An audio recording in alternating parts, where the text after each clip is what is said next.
Hello guys, in this quick video I'm going to show you how to bring up your medical ID information on your iPhone and also how to set it up. Here's how to do it.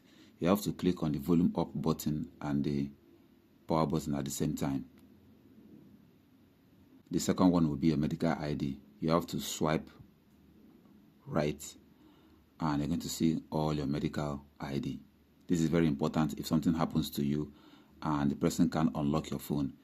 Here, your medical ID is visible for anyone to see so that they can contact the emergency contact. So how can you set this up? I'm also going to show you how to set this up. Now here's how to add your medical information on your iPhone. Go to Contacts, click on All Contacts, click on My Card. Now click on Edit. Scroll all the way down. You're going to see where it says Edit Medical ID. This is how you can add your medical information. That's all for this video. See you guys in the next one.